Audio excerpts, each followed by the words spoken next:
हाय बच्चों, कैसे हैं आप? अच्छे हो? अच्छे से आप पढ़ाई कर रहे होगे, ठीक है बच्चों। तो बच्चों, आपको याद होगा कि हमने इससे पिछली क्लासों में क्या किया था। बच्चों, हमने पिछली क्लासों में जो आपका 11th क्लास में आपने देखा होगा चैप्टर फर्स्ट पूरा समाप्त बच्चों हमने आपको करवा दिया था। तो आज बच्चों हम शुरुआत करने वाले हैं इस क्लास में नए चैप्टर से। और आप देख सकते हो बच्चों, नए चैप्टर का नाम क्या है? संबंध एवं फलन। तो इस चैप्टर में बच्चों आपको संबंध के बारे में जानकारी दी जाएगी, फलन क्या होते हैं, किस किस प्रकार जैसे हम दिखाएंगे कि ये फलन ही है या कब नहीं है, संबंध क्या होते हैं उसके बारे में बच्चों आपको बताएंगे। पर बच्चों सबसे पहले आपको हम बताना चाहेंगे क्रमित युग्म के बारे में। शुरुआत आप कह सकते हो कि हाँ भैया, शुरुआत आपकी किससे होगी? क्रमित युग्म से। तो बच्चों अभी आपका क्रमित युग्म क्या होता है, किस प्रकार लिखा जाता है, तो मैं आपको बताने वाला हूँ। देखिए बच्चों कैसे।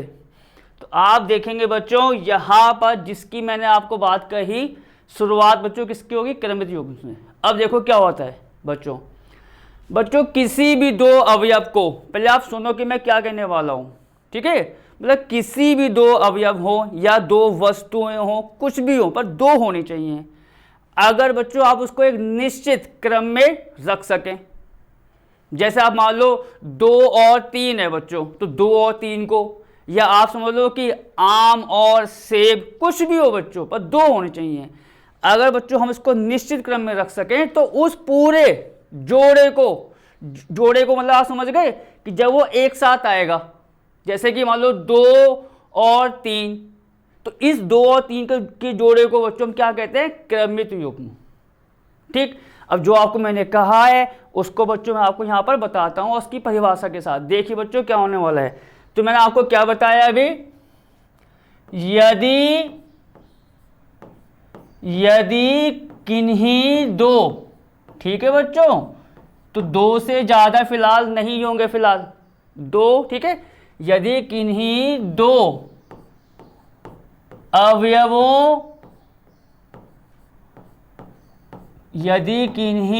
अवयवों, जैसे मैंने आपको बताया बच्चों, ठीक है, या वस्तुओं को, ठीक है बच्चों, अवयवों या वस्तुओं को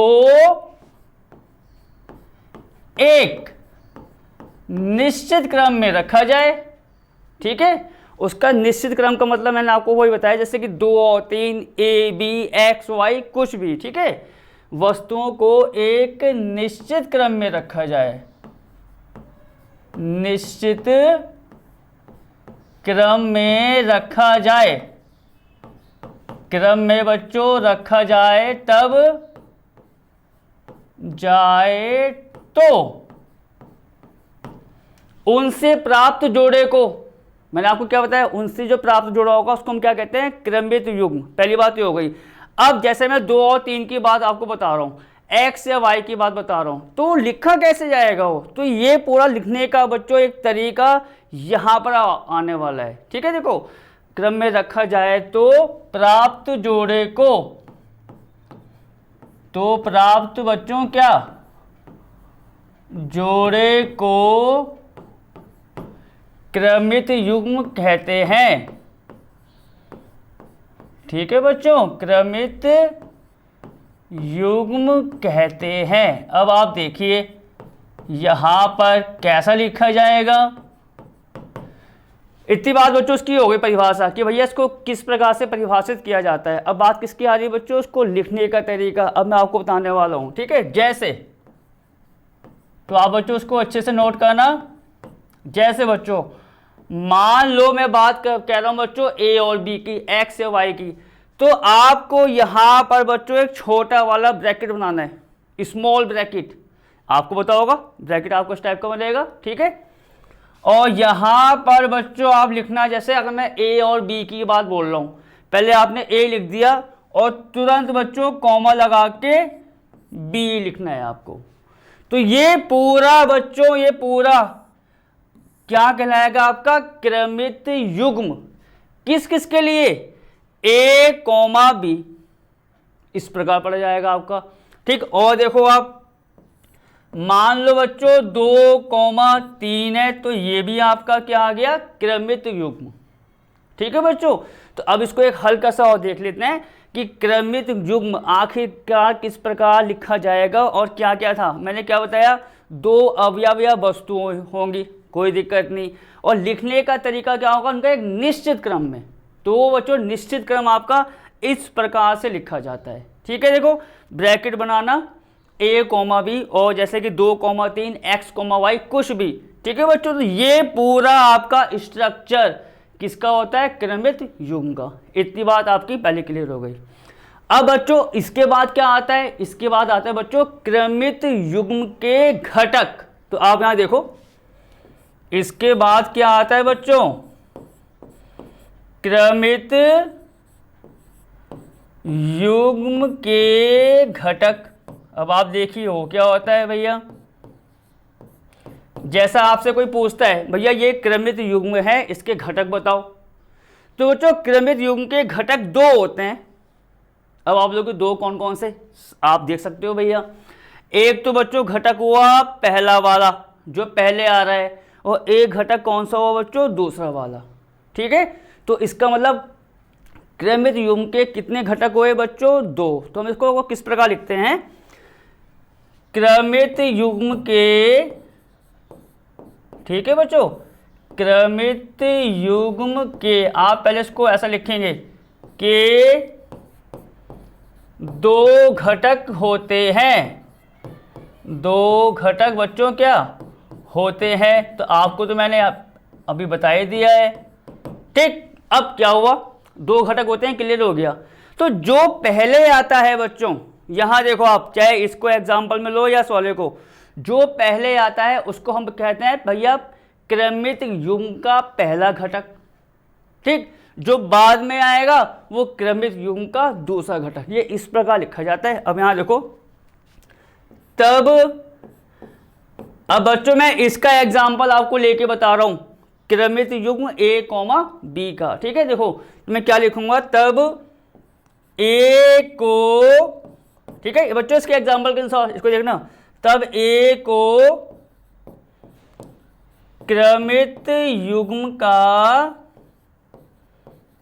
ठीक है बच्चों, a को क्या बोलेंगे, क्रमित युग्म का पहला घटक। ठीक है, पहला घटक बच्चों, आगे आओ, और b को क्या बोल देंगे, b कहां पर आ रहा है, दूसरा, तो b को हम बोल देंगे क्रमित युग्म का दूसरा घटक। ठीक है, और b को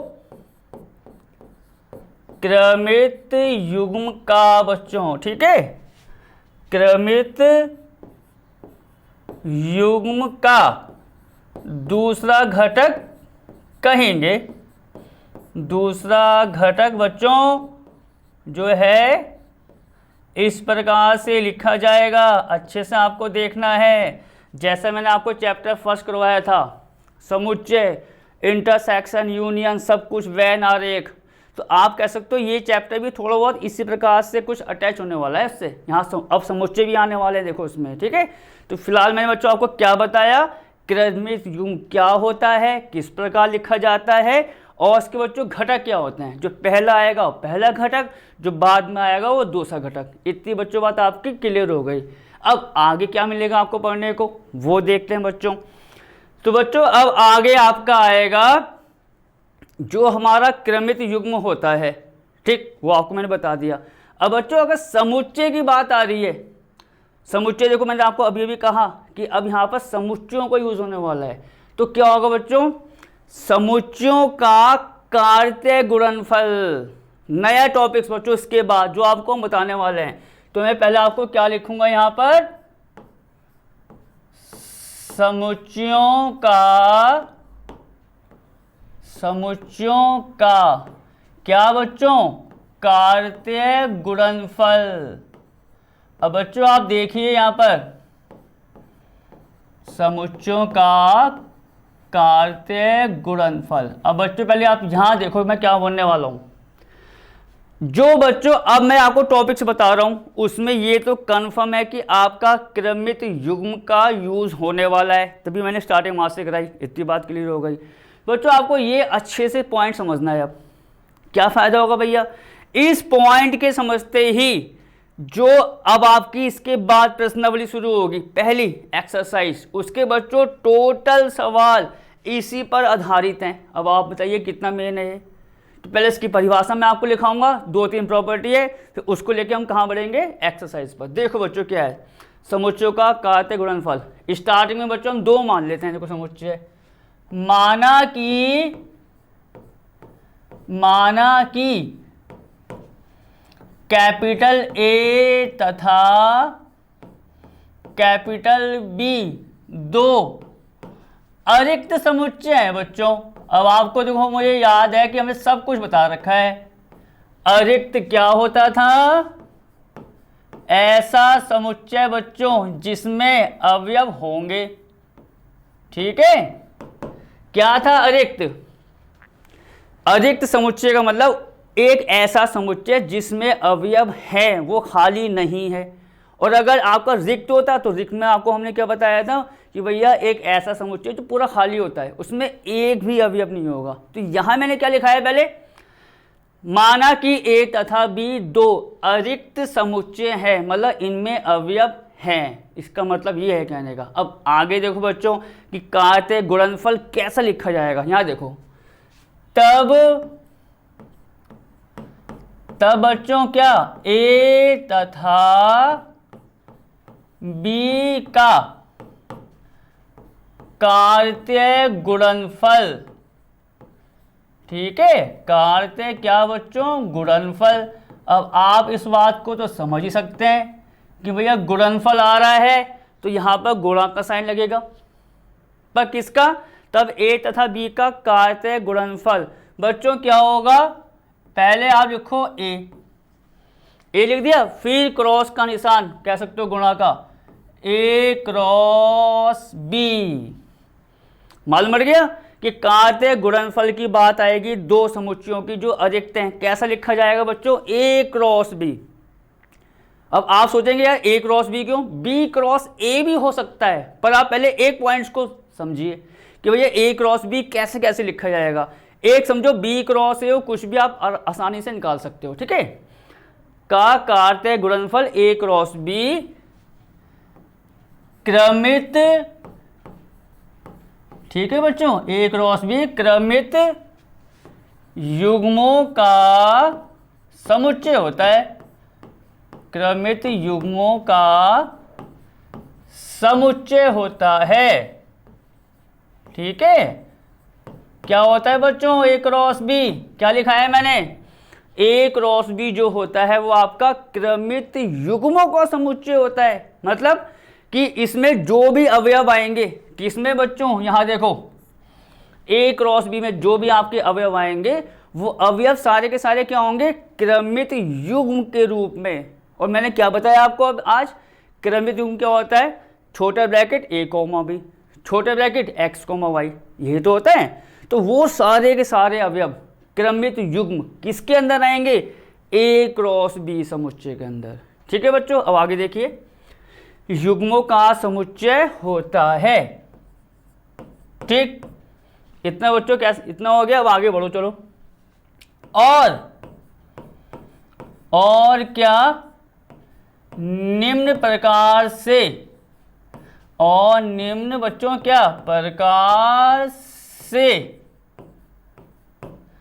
परिभाषित होता है। देखो अब मैं इसको यहां पर क्या लिखने वाला हूं, बस आप वहां देखिए। देखो परिभाषित होता है, यहां देखिए बच्चों, ये मेन पॉइंट्स, सबसे मेन पॉइंट्स अगर मैं कहूं तो, कि ए क्रॉस बी होता है क्रमित युग्मों का समुच्चय। यहां देखो बच्चों, बस आपको ये पॉइंट नोट करना है, ए क्रॉस बी लिखा, पूरी परिभाषा का मतलब यहां पर आ गया। ठीक है, ए क्रॉस बी बच्चों, ए क्रॉस बी लिखते ही आप समुच्चय का जो साइन मैंने आपको बताया था चैप्टर फर्स्ट में, क्या होता है, मंझला ब्रैकेट, वो बनाओगे। मैंने बना दिया। ठीक, अब यहाँ पर क्या होने वाला है वो देखो बच्चों यहाँ पर मैंने क्या बताया आपको कि जो कार्तीय गुणनफल होता है वो क्रमित युग्मों का समुच्चय होता है। मतलब अब यहाँ पर जो अवयव आएगा बच्चों A क्रॉस B के अंदर वो आएगा क्रमित युग्म के रूप में। जैसे हमने क्या मान लिया कि x, y। अब आप देखिए ये समुच्चय अभी मैं बंद करने वाला हूं, हो जाएगा वो। यहां पर अवयव कैसा आ रहा है, ये अवयव बच्चों आ रहा है क्रमित युग्म की फॉर्म में। बस आपको ये चीज नोट करनी है। इतना हो गया, अब आगे बढ़ो। आपको मैंने ये भी बताया था भैया दो बिंदु क्या होते हैं, सच दैट। और सच दैट का मतलब क्या बताया था कि भैया ऐसा है कि x, y सच दैट कैसा है। देखो जो बच्चों, अब यहां देखो, जो बच्चों मैंने क्या बताया आपको x और y की बात, x होता है भैया पहला घटक क्रमित युग्म का, y होता है दूसरा घटक। बात क्लियर। अब क्या होता है बच्चों, जैसे कि हम क्या निकाल रहे हैं, A क्रॉस B को हम बराबर में लिख के आपको बता रहे हैं। तो जो बच्चों उसका पहला अवयव आता है, बहुत बहुत मेन पॉइंट्स, जो बच्चों पहला अवयव आता है वो आपका बिलोंग्स करता है या अंदर होता है किसके, पहले वाले समुच्चय के।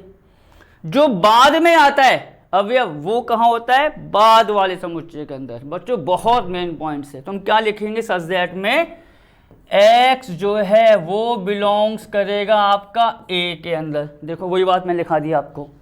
और y वाला कहाँ आएगा, B के अंदर। ठीक है, और y वाला कहाँ आएगा बच्चों भैया, आपके B के अंदर। तो ये पूरा आपका अगर आप देखें तो ये जो मैंने पूरी लैंग्वेज दिखाई उसका एक शॉर्टकट है भैया ये पूरा, कि A क्रॉस B क्या हुआ, कार्तीय गुणनफल किसका, A और B।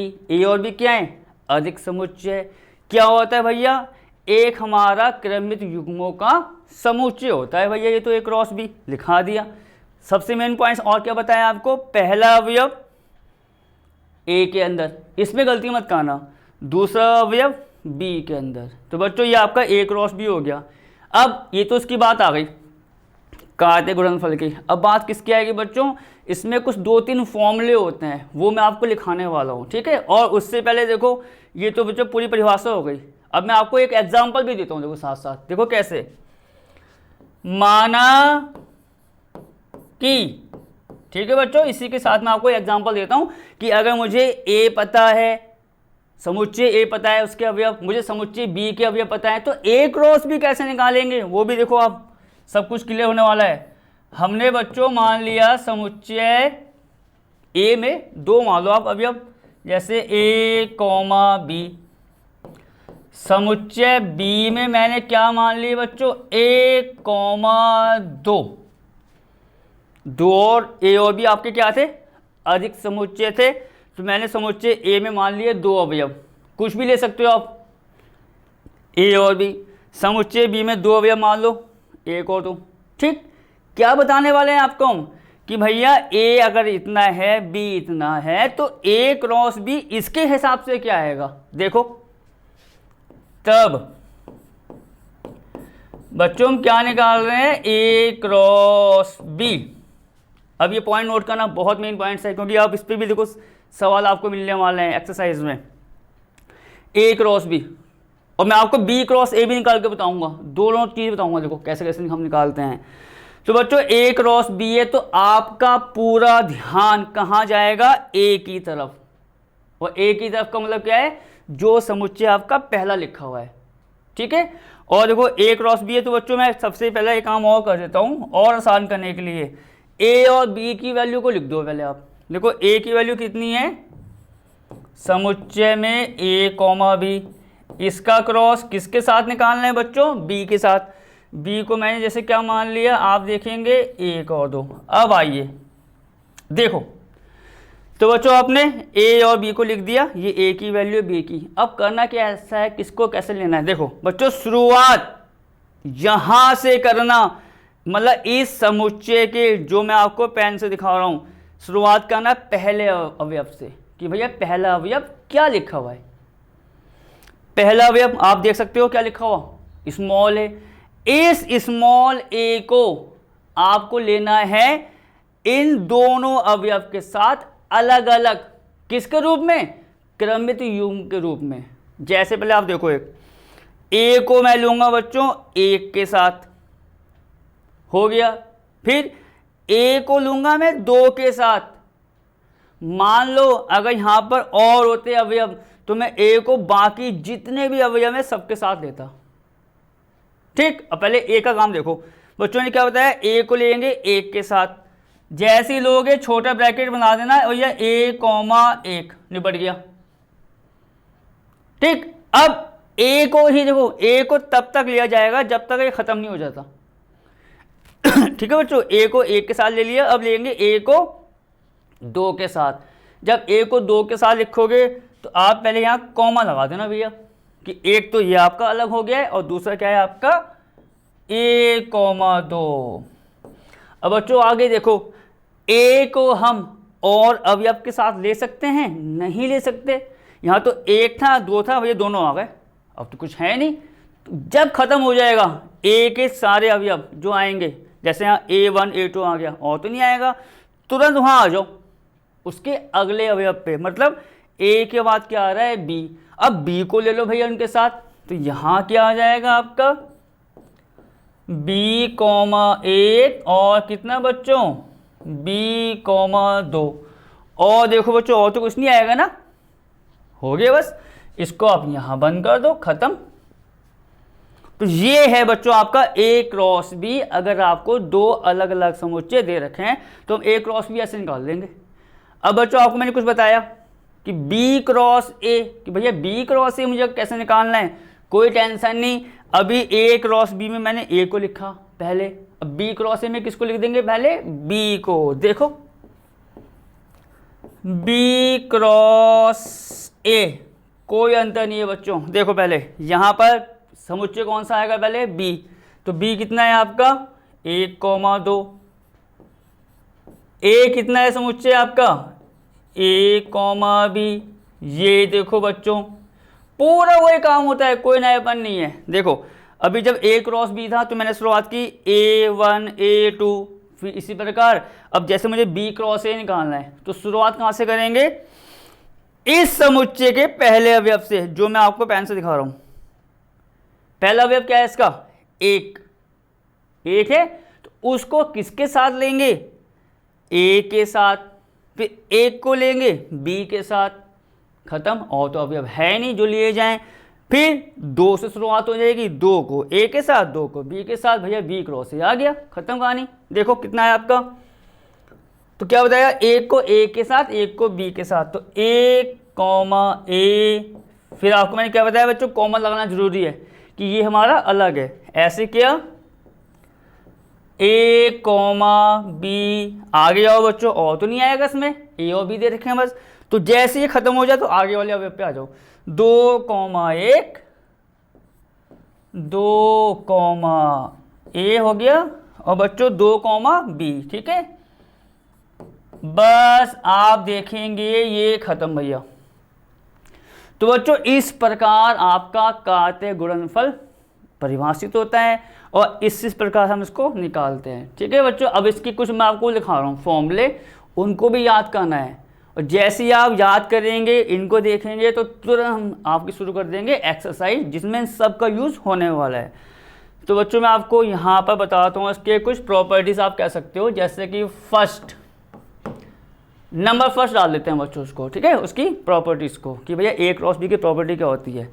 बच्चों पहली प्रॉपर्टी क्या है, मान लो 2 समुच्चय हैं आपके, जैसे A B आपको मैंने बताया, 2 समुच्चय में अवयव आपको पता है। जैसे यहाँ देखो, माना समुच्चय A में, ठीक है क्या बच्चों 2 समुच्चय होंगे ना A और B, तो हमने क्या मान लिया, माना समुच्चय A में n अवयव है। ठीक है बच्चों, n अवयव है किसमें, समुच्चय A में। और देखो डैश लगा दें, आपको पता है कि समुच्चय, फिर ये B में पढ़ा जाएगा, B में ये तो लिख ही दो बच्चों। n मैंने कहाँ लिए, आपका समुच्चय A में अवयव। अब आप यहाँ पर वो ले लो, x ले लो, कोई दिक्कत नहीं, x अवयव है। ठीक है, अवयव है।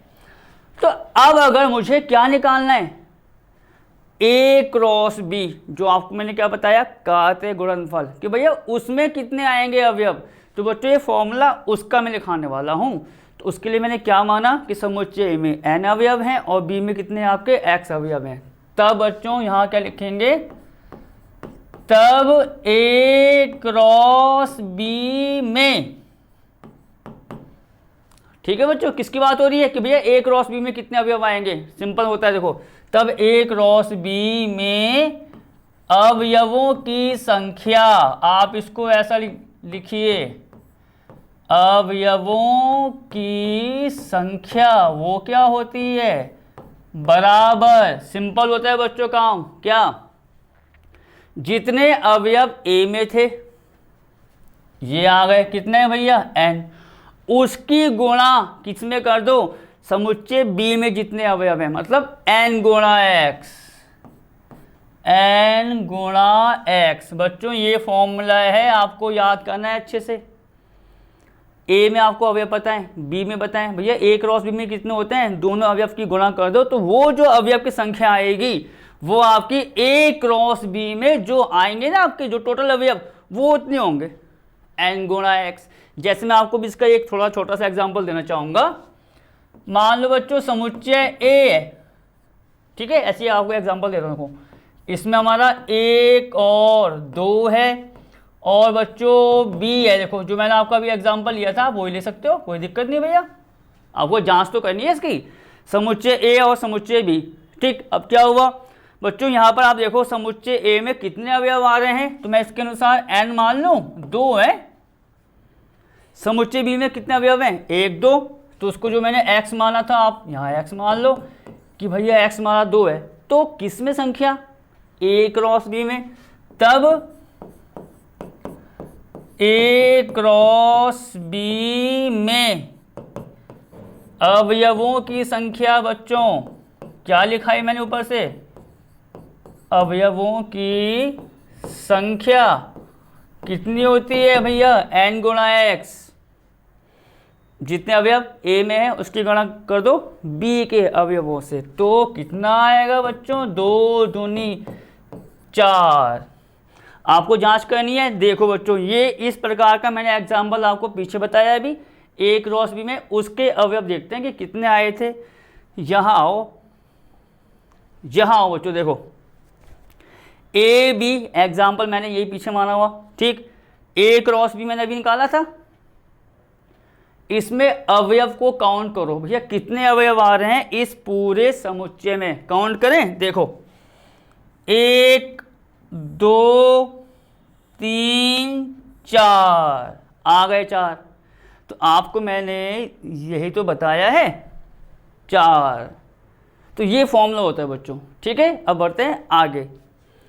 दूसरा बच्चों ये है, यदि ए बराबर, बच्चों अब मैं क्या लिखने वाला हूँ पहले वो नोट करो। जैसे ए क्रॉस बी की बात हो रही है कि भैया ए क्रॉस बी हमें किस प्रकार निकालना है, कैसे निकालते हैं, फॉर्मूले क्या होते हैं, सब मैंने बता दिया। अब बच्चों अगर मान लो कि अगर कोई एक समुच्चय दोनों में खाली हो, और खाली को किससे दिखाते थे आपको याद है, फाई से, कोई सा भी बच्चों एक, चाहे ए की बात हो या बी की, उससे कोई मतलब नहीं है, कोई सा एक कौन सी है। और फाई को मैंने क्या बताया था आपको याद होगा, क्या कहते थे, रिक्त समुच्चय। ठीक है, फाई को बच्चों हम क्या कहते थे इसमें, रिक्त समुच्चय, मतलब ऐसा समुच्चय जो पूरा खाली होता है, उसमें एक भी अवयव आपका नहीं होता। ठीक, ए बच्चों ने क्या मान लिया, फाई। तब अगर बच्चों मुझे ए क्रॉस बी निकालना है, इसके अनुसार अगर ए फाई है तो मुझे क्या निकालना है बच्चों, ए क्रॉस बी। तो ए हमको बताया ऊपर से फाई है, भी तो आएगा ए क्रॉस बी, ए को मैंने फाई मान लिया, फाई क्रॉस बी, तो इसकी जो बच्चों वैल्यू होती है वो पूरी वैल्यू आती है आपकी फाई के बराबर, कि भैया फाई क्रॉस बी हो, मतलब अगर फाई आपका क्रॉस में आ गया किसी भी समुच्चय के साथ, तो वो पूरी वैल्यू क्या होती है बच्चों, फाई। तो बच्चों आपके देखो मैंने कार्तीय गुणनफल की परिभाषा बताई, समुच्चयों की संख्या, जैसे कि इसमें अवयव कितने आते हैं वो होता है, किस किस प्रकार के समुच्चय लिए जाते हैं, सब मैंने आपको बता दिया, ठीक है। और एक क्रॉस बी में अगर कोई भी एक फाई है तो आपका पूरा क्रॉस फाई के इक्वल हो जाता है। तो ये सारी बातों को लेके बच्चों मैं अब कहाँ बढ़ने वाला हूँ, सीधा आपका प्रश्नावली पर। मतलब प्रश्नावली कौन सी बच्चों, 2.1 देखो। तो बच्चों आप देखेंगे बुक्स आपके पास अवेलेबल है। प्रश्नावली का सबसे पहला सवाल बच्चों 2.1 का ये है बच्चों, यहाँ से हम आपकी शुरुआत करने वाले हैं। तो आपको पता है पहले हम सवाल पढ़ते हैं और उसके बाद क्या दे रखा है वो देखेंगे और हमें क्या निकालना है उस पर डिस्कस करेंगे। देखो बच्चों क्या सवाल है, यदि आप देखो बच्चों ब्रैकेट बना रखा है, ठीक, x/3 + 1 कॉमा y माइनस का 2/3 ब्रैकेट बंद, किसके इक्वल है, दूसरे वाले के देखो 5/3 कॉमा 1/3 जो ब्रैकेट के अंदर है, मतलब ये बराबर ये दे रखा है, आप देख सकते हो। तो करना क्या है, तो कह रहा है x तथा y का मान ज्ञात कीजिए, ठीक। हमें बच्चों जो दे रखा है उसका यूज करना है और किसका मान निकालना है, x और y का। देखो क्या होने वाला है बच्चों, तो मैं यहाँ पर शुरुआत करूँगा फर्स्ट से जो दे रखा है बच्चों, ठीक है। तो हम क्या लिखते हैं आपको पता है, दिया है बच्चों क्या दे रखा है, पहले उसको जरा फटाफट नोट कर लेते हैं। क्या है आपका x/3 + 1 कॉमा y माइनस का 2/3 किसके बराबर दे रखा है बच्चों, 5/3 और कॉमा 1/3 के। ये आपका है 5/3 कॉमा 1/3। पहले आप एक चीज नोट करो, ये जो बच्चों हमें दे रखा है क्या वो क्रमित युग्म है या नहीं है। ध्यान से देखिए क्या बताया मैंने आपको आज की क्लास में, क्रमित युग्म का मतलब ब्रैकेट आएगा और दो जैसे कोई अवयव a b x y कैसे लिखे जाते हैं, जैसे यहाँ पर ये पूरा लिख दिया इसने, मान लो x a की जगह, ये पूरा आ रहा है b की जगह। बस मेरा मतलब ये है कि जो दे रखा है वो किस में है, क्रमित युग्म के रूप में है, बराबर दे रखे हैं, सिंपल काम है भैया। क्या है, चलो मैं आपको एक यहाँ से भी हिंट देना चाहूँगा, फिर इसकी कंपेयरिंग यहाँ से कर लेंगे, ठीक है। मान लो बच्चों आपको x1 कॉमा y1 दे रखा है a कॉमा b के इक्वल में, इसका कनेक्शन यहाँ से जोड़ लेना भैया। ये क्रमित युग्म किसके बराबर दे रखा है, a कॉमा b के। क्या करना है, पहला वाला पहले के इक्वल, मतलब पहला घटक पहले घटक के इक्वल, दूसरा घटक दूसरे घटक के इक्वल कर लो बस। तो यहाँ से अगर मैं कहूँ x1 कितना आ जाएगा आपका a और y1 कितना आ जाएगा बच्चों b, वही काम बस यहाँ कर लो भैया। तो यहाँ से अब क्या होगा आप देखेंगे, x/3 + 1 बराबर कितना 5/3, पहला घटक पहले के इक्वल, ऐसे दूसरा वाला देखो y माइनस 2/3 किसके इक्वल, 1/3 के। अब बच्चों आप देखोगे तो एक प्रकार से दो समीकरण आपको प्राप्त हो गई, फर्स्ट सेकंड। क्या हम बच्चों फर्स्ट सेकंड से एक्स वाई नहीं निकाल सकते, निकाल सकते हैं, वही आंसर है इसका। तो आप चाहो तो उसको बच्चों फर्स्ट मान लो और इसको क्या मान लो सेकंड। तो मैं बच्चों पहले शुरुआत करता हूँ फर्स्ट को लेके भैया, फर्स्ट को देखते हैं फर्स्ट से एक्स का मान क्या आ रहा है। x/3 बच्चों ऐसे जाएगा, इस +1 को कहाँ लिया हो 5/3 के साथ, तो ये कितना आ जाएगा आप देखोगे x/3 बराबर 5/3 माइनस का 1 के नीचे 1 मान लो, बहुत आपको हमने सवाल इसमें करा रखे हैं, ठीक है। 5/3 माइनस का 1 बच्चों 1 और 3 का एलसीएम हमको बताए भैया 3 आएगा, ये आएगा। और फिर क्या होगा आप देखेंगे कि 3 से 3 कटा, ऊपर आपका आ गया 5 माइनस 1 से 3 में भाग करेंगे तो ये आपका आ जाएगा बच्चों कितना 3, मतलब ये पूरा आ गया 5 माइनस 3 2 और नीचे 3 तो आना ही आना है। x/3 आपका आ गया 2/3। क्या निकालना है बच्चों हमें, यहाँ देखो x/3 आ गया बच्चों 2/3। तो या करके 3 को 3 से काट दो भैया, x की वैल्यू आ गई 2, हो गया भैया x का आंसर। अब क्या करना है, समीकरण 2 को लेते हैं, क्या है वो आपका बच्चों, समीकरण 2 कितनी है, y माइनस का 2/3 बराबर 1/3। y को निकालना है, क्या होगा, माइनस का 2/3 कहाँ आ जाएगा, 1/3 के पास, तो y हो गया 1/3 प्लस कितना बच्चों, 2/3। इसका भी एलसीएम कितना आना है, 3। क्योंकि बच्चों इतना तो है कि आप जो ये एलसीएम वाला काम है वो आसानी से कर सकते हो, ठीक है। और बाकी अगर इसका हिंट देना है तो बच्चों हम इसका भी हिंट आपको इसी सवाल में दे देंगे। चलो ऐसे कर लेते हैं, ठीक है, कि जो एलसीएम वाला काम जो हमने यहाँ पर शॉर्टकट कर दिया उसको मैं आपको अलग से एक एग्जाम्पल में बता दूंगा, ठीक है। चलो पहले इसको खत्म करते हैं। एलसीएम 3 आगे बच्चों, ये आपका आ जाएगा 1 + 2 का मतलब 3/3, 3 से 3 कटा 1, दोनों आंसर आ गए। एक्स का मान आया 2, वाई का मान आया 3, सवाल पहला खत्म। तो बच्चों आपको मैं थोड़ा सा ना जो एलसीएम का एक हिंट होता है कि भैया किस किस प्रकार से सॉल्व करते हैं, वो भी आप ज़रा फटाफट यहाँ पर देख लो, कि हो सकता है किसी बच्चों को जैसे इसमें थोड़ी सी कन्फ्यूज़न हो कि कैसे कैसे कर दिया, वो सब कुछ क्लियर हो जाएगा। तो बच्चों ये सवाल था ही, और मैं इसका आपको एक अलग से देता हूँ एग्जाम्पल, ठीक है। यहाँ देखो, पहले मान लो यहाँ पर आपका है बच्चों 2/3 प्लस 5/6 है, ये तो है, मान लो 2/3 प्लस 5/6 है। एक छोटी सी बात है, पर करना क्या है वो चीज़ समझो। पहला काम क्या होता है बच्चों, जो यहाँ पर जैसे होता है अंश और हर, तो अगर मैं इसकी बात कहूँगा तो बच्चों हर इसका कितना है, 3 है, इसका हर कितना है, 6 है। तो आप पहले हर देखना कि हर क्या आ रहे हैं, 3 और 6 आ रखे हैं। 3 और 6 का बच्चों एलसीएम निकाल लेना। देखो एलसीएम का भी समाधान आपको हम बताते हैं, जैसे आपने यहाँ छोटे क्लासों में किया होगा, एक बार और क्लियर हो जाएगा आपका, ठीक है। जैसे 3 और 6, अब हम क्या करेंगे, एक ऐसा नंबर लेंगे, शुरुआत आप करना 2 से, ठीक है बच्चों। ये एलसीएम निकालने का तरीका है, तभी वो चीज़ यहाँ से क्लियर होगी। आप शुरुआत करना 2 से, 2 से देखना क्या ये जो नंबर आ रहे हैं वो विभाजित होंगे या नहीं होंगे, मतलब एक प्रकार से कि 2 से ये जो नंबर आ रहे हैं वो उनका भाग जाएगा या नहीं जाएगा। 2 से इनमें आप देखो बच्चों, 2 से 3 में भाग नहीं जाता, कोई दिक्कत नहीं, पर 2 से 6 में तो भाग जाता है। तो जब भाग जाएगा तो जहां नहीं जा रहा है वो तो आप ऐसे ही रहने दो भैया। देखो 2 से 3 में भाग जाएगा, नहीं जाएगा लिख दो, पर 2 से 6 में तो जाएगा ना, तो जब जाएगा तो आप इसको यहां लिखेंगे। अब आगे आओ, अब आप फिर टेस्ट करो कि भैया अब ये जो नंबर आ रहे हैं 3 और 3, क्या वो 2 से होंगे विभाजित, क्या 2 से इनमें भाग जाएगा, नहीं जाएगा।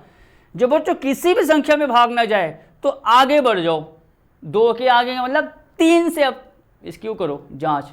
तो क्या बच्चों 3 से इन संख्या में भाग जा सकता है, जा सकता है भैया। 3 कम 3, 3 कम 3, तो यहाँ पर आप क्या लिख देंगे 3, तो 3 कम 3 और 3 कम 3, जैसी करते करते करते करते आपका यहाँ बच्चों 1 1 आ जाएगा, आप उसको वहीं पर छोड़ देना भैया।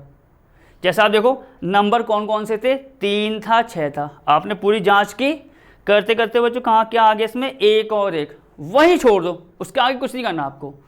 तो एलसीएम जो होता है भैया, एलसीएम क्या होता है ऐसे केस में, जो ये नंबर आएंगे उनकी गुणा कर दो भैया, 2 × 3 = 6। तो अब यहां पर बच्चों 3 और 6 का एलसीएम 6 आ गया। तो जैसे मैंने आपको यहाँ पर शॉर्टकट कराया बच्चों, इस प्रकार से निकाल के बताया है, इसलिए मैं आपको क्लियर करना चाह रहा हूँ उस बात को, ठीक है। तो जो हर होते हैं उनका क्या निकालते हैं बच्चों, एलसीएम। एलसीएम निकालने का तरीका ये होता है, छोटी क्लास की बात है, मेरे ख्याल से 6ठी या 7वीं की बात होती है, एलसीएम या एचसीएफ निकालना, ठीक हो। अब आगे आओ, अब आगे करने क्या है बच्चों, ये देखो सबसे पहला काम ये, इसको ध्यान से नोट करना आप, पहली वाली भिन्न पर आओ आप। ये देखो पहले आप एक ही समझ लो, एक समझ लोगे चाहे उसके बाद कितनी भिन्न आए सब कर लोगे भैया। क्या करना है देखो, पहली वाली भिन्न को पकड़ो, ठीक, फिर इसके हर पर आओ कि हर क्या है भैया, पहली भिन्न का क्या है बच्चों, 3 है।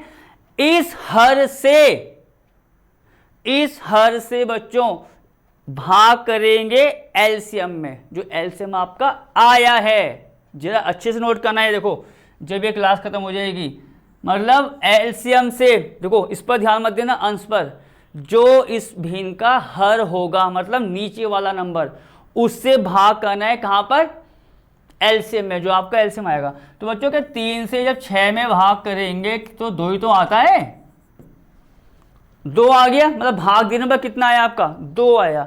उस भाग की जो आंसर आया है 2, उसकी गुणा करते हैं उसके अंश के साथ। बस ये चीज नोट कर लो, कोई सा भी एलसीएम हो, कितना बड़े से बड़ा, आराम से सॉल्व कर लोगे। तो अब क्या हुआ, 3 से 6 में भाग दिया, मतलब हर से एलसीएम में भाग दिया, 2 आया, 2 की गुणा किस में करनी है, उस भिन्न के अंश में, ये मत भूलना। तो बच्चों 2 की गुणा 2 में करेंगे, कितना आएगा आपका भैया, 4। अब ये जो साइन है वो यहाँ लगा दो, प्लस का है प्लस, माइनस का माइनस, और यही पूरा काम कितने भी भिन्न आ जाए आगे सब में होगा। तो क्या करेंगे, अब दूसरी भिन्न पकड़ी, दूसरी भिन्न का हर कितना है, 6। तो भैया 6 से 6 में भाग करेंगे तो 1 ही तो आएगा, 6 कम 6, जैसे यहाँ पर 2 आया था, तो 6 से 6 में भाग करेंगे बच्चों 1 आ गया, उस 1 की गुणा हम करेंगे उसके अंश के साथ। तो ये आपका आ गया 4 + 5 9/6। बच्चों मैंने ये आपको स्पेशली इसलिए बताया है कि बाई चांस कभी कभार कुछ चीज़ें आपकी छोटी क्लास से कनेक्ट होती हैं तो दिमाग से हट जाती हैं। अब आपको पास कभी भी एलसीएम आएगा निकालने को, जैसे हम निकालते जाएंगे, तो इस तरीके को आप डायरेक्ट नोट कर लेना कि हाँ ये इस प्रकार से हमने आपको बताया था। ठीक है बच्चों, अब मिलेंगे आपसे नई क्लास में, और नई क्लास में शुरुआत करेंगे आपकी प्रश्नावली 2.1 के नए सवालों से। मतलब 1 तो मैंने करवा दिया है आपको, और सवाल नंबर 2 से शुरुआत करेंगे। तब तक जो बच्चों मैंने आपको इस क्लास में बताया है कि क्रमित युग्म किस प्रकार लिखा जाता है, कार्य गुणनफल, उसके फॉर्मूले उनको अच्छे से तैयार कर लेना। अब मिलेंगे नई क्लास में।